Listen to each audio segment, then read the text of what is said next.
Evening, Metro Schools insists it's serious about cracking down on sexual harassment and inappropriate conduct in the workplace. But tonight, News Channel 5 has discovered employees are being offered an option for reporting misconduct that may not actually result in a real investigation. Our chief investigative reporter, Phil Williams, dug up the scandal that now has Metro Schools scrambling. Phil.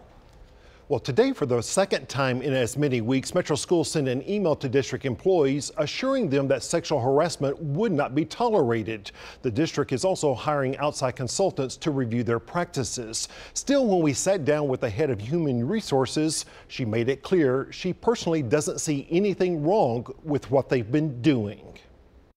Our goal is to be best in class.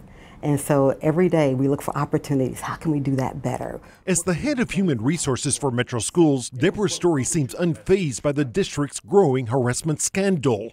Two principals finally forced out after repeated allegations. The director of security put on administrative leave months after complaints were filed. I had to get myself out of there. After this man stepped forward with allegations of being sexually harassed by Dr. Sam Braden, the principal at JFK Middle School in Antioch. The way he hugged me, my arms were pinned. As did this teacher. We discovered the district's HR files were filled with graphic allegations from multiple employees about Braden's behavior. For months, Story's department did nothing. But asked how she thinks her office handled the complaints.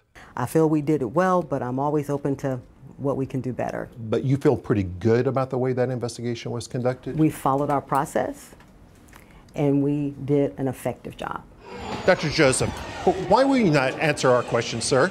After we began demanding answers from Metro Schools Director Dr. Sean Joseph, the district put out this news release announcing an anonymous hotline for complaints. So people feel free to come forth and express their concerns, any complaints that they may have. And they can do that anonymously? They can do it anonymously, but it's more effective if it's not anonymous. But our investigation discovered that school board member Amy Frog had passed along an anonymous complaint to Joseph last summer that one of Joseph's friends, Metro Schools Administrator Mo Carrasco, had sexually harassed a subordinate.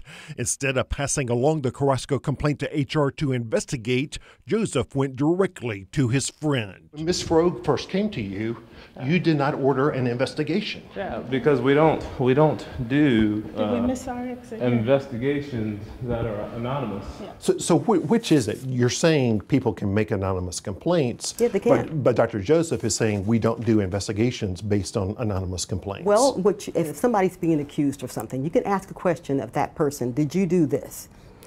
That person could say yes or no, but you have no way to corroborate it. Can you not go and interview the employees in that person's department? Possibly, but you run the risk of, if it's not a valid complaint, you run the risk of perhaps characterizing that person in a way that's not fair. In Mo Carrasco's case, the district did nothing with the anonymous tip for months until one woman finally stepped forward. That's despite a Metro Schools rule that says any employee with supervisory authority who has knowledge of behavior that may constitute harassment must report such behavior to the Human Resources Department. Did Dr. Joseph tell you that he had been told there was a problem with Mo Carrasco? We did a full investigation on Mo Carrasco. So we did a full investigation on Mo Carrasco. So you're not going to say whether Dr. Joseph told you about that complaint or not? Well, I say we did the investigation. When we got a complaint, when we got a complaint, a written complaint with names involved, we did an investigation. You're putting out a news release saying people can make anonymous complaints. Mm-hmm. But in that case, nothing happened until someone stepped forward with a name. Unless you know who that person is, you can't investigate it. And after we exposed the allegations against Principal Braden, a lawsuit filed on behalf of 3 alleged victims accused Story's second-in-command, Sharon Patiller, of interfering in harassment investigations to protect the harassers, which sounded like something Story might want to investigate. Are you investigating those allegations? Let me say that the HR team works really, really hard every day. It's a really quick question. Are you investigating those allegations? I'm sure what investigations you're speaking of. The allegations against Ms. Patiller. Well, I say that we are continually getting better every day. And with that, what was supposed to be a 20-minute interview was cut short after less than 15 minutes. I think our employees should. When the district's PR person stepped in and took off the HR director's microphone.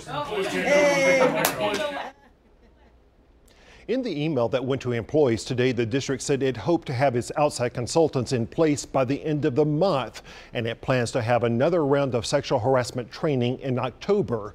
You can go right now to newschannel5.com to see our full unedited interview with the HR director. Vicki? All right, Phil, thank you so much.